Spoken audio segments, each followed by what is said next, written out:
Donc, on va appliquer le TDD, c'est-à-dire Test Driven Development, sur un exemple simple, c'est un exemple que vous connaissez plus ou moins. C'est l'exemple de la gestion d'une file d'attente.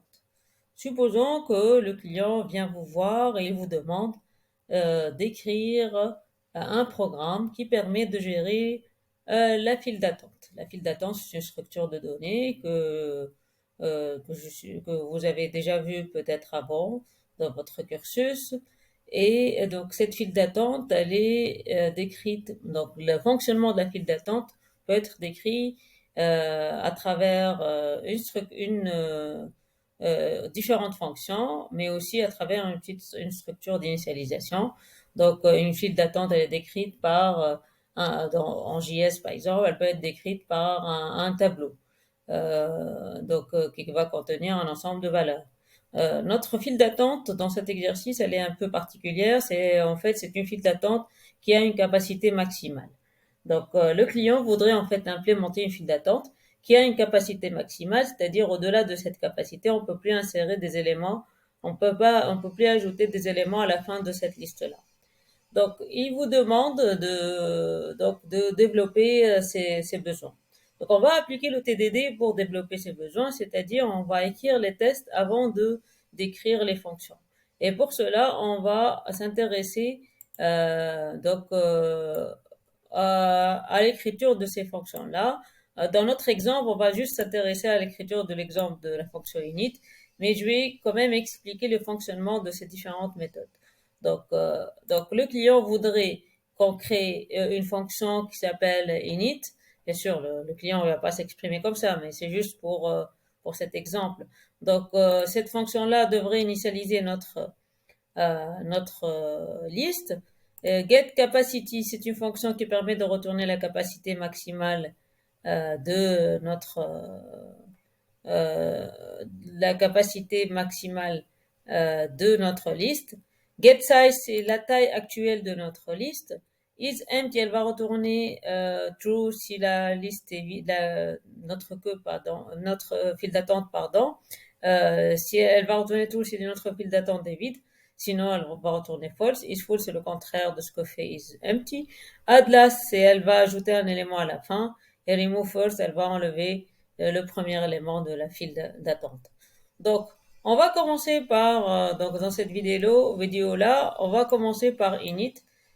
Donc, on va appliquer le principe du TDD. Donc, je reviens à mon schéma de tout à l'heure. Donc, le schéma de tout à l'heure, c'est d'ajouter un premier test. Avec ce test-là, on va vérifier que le test échoue. Donc, on va ajouter non pas un premier test, mais deux tests à la fois. On va écrire en fait les tests qui permettent de vérifier des tests en fait que le client attend à voir, c'est-à-dire le premier test va vérifier que si on lui donne que si on applique la fonction init, il va permettre d'initialiser. Le deuxième test, on va supposer que si on lui va appliquer la fonction init avec une capacité négative, elle va déclencher une erreur. Donc, intéressons-nous au premier test. Donc, je vais commencer par expliquer le test sur cette boucle for. Je suppose, donc en fait, à travers ce test, je donne des messages au développeur. Donc, je lui dis la structure de ma liste d'attente, de ma file d'attente, elle est la suivante. C'est un objet qui contient un tableau et une capacité. Donc, je voudrais que si je lance init avec le paramètre 3, elle sera égale à expected, c'est-à-dire un objet qui contient un tableau qui s'appelle liste et une capacité égale à 3. Donc, pour mieux tester ce cas d'init, on pourrait tout mettre dans une boucle pour ne pas être dans un cas particulier de capacité égale à 3. Donc, au lieu de donner une capacité égale à 3, on va lui donner la valeur de i. Donc, dans ce cas-là, il va lancer init avec des paramètres allant de 0 jusqu'à 99. Comme ça, on ne tombe pas dans un cas particulier. Donc ça, c'est le premier test. Le deuxième test, c'est voudrait dire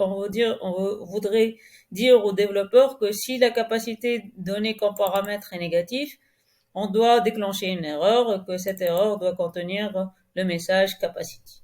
Donc, on enregistre tout ça et on va dans le fichier q.js et on va, en fait, ce qu'on va faire, c'est, bon, j'ai le code quelque part par là. En fait, je vais ajouter, donc j'ai déjà écrit la fonction juste pour gagner du temps. On va ajouter ce code-là pour, euh, pour faire, euh, pour faire en fait, pour vérifier que ce code que le test est true. Donc, on doit avoir une fonction qui s'appelle init pour pouvoir l'importer de l'autre côté. Donc, on va lancer le test avec gsx npx jest q.tsgs-watch et on va vérifier que le test échoue. Donc, et là, il a échoué. Donc, on est dans cette première étape. Donc, on va écrire suffisamment de code pour que le test passe. Donc, je vais faire du copier-coller pour gagner du temps. Donc, voici le code que je vais ajouter à ma fonction init. Donc, je teste si la capacité est inférieure à 0. Je vais déclencher une erreur qui contient le mot capacity et je vais retourner cette structure, plutôt cette structure-là.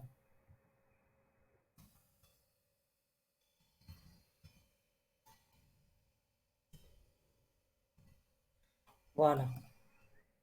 Donc j'enregistre et je vérifie et le test est passé. Maintenant, on peut passer au refactoring, c'est-à-dire on va améliorer le code sans que en assurant que le test passe encore. Donc je me dis que j'ai pas besoin de ce else là parce que si on va déclencher une erreur, on va pas continuer dans l'exécution de la fonction, donc je peux l'enlever. Euh, je me dis que je peux appliquer le S6 ici, donc je peux mettre capacity sans ajouter rien de plus. Et je vérifie que le code passe. Donc le code passe sans problème. Donc j'ai pu faire du refactoring du code. Et là, j'ai appliqué du vrai TDD. Donc dans le reste des prochaines vidéos, je vais montrer comment implémenter les autres tests des autres fonctions. Mais avant tout, je voulais juste attirer votre attention sur un petit détail ici, c'est attendez, c'est ce matcher-là, ce comparateur-là, ce toStringtEqual, il est un peu plus, comment dire, exigeant que toEqual dans vraiment des cas particuliers, c'est-à-dire si vous aviez à comparer deux objets, par exemple, un objet qui contient a égale à 2 et un autre objet qui contient a égale à 2 et b égale à undefined. Avec toEqual, ces deux objets-là seront égaux, mais avec toStringtEqual, ils ne seront pas égaux. Dans notre cas, on n'a pas besoin de toStringtEqual, on aura besoin juste de toEqual. Donc, on fait revenir notre code comme il était avant, et voilà. Donc, dans les prochaines vidéos, donc, on va expliquer le fonctionnement des autres fonctions, c'est-à-dire les fonctions, plutôt les tests des fonctions get capacity, get size, is empty, is full, add last.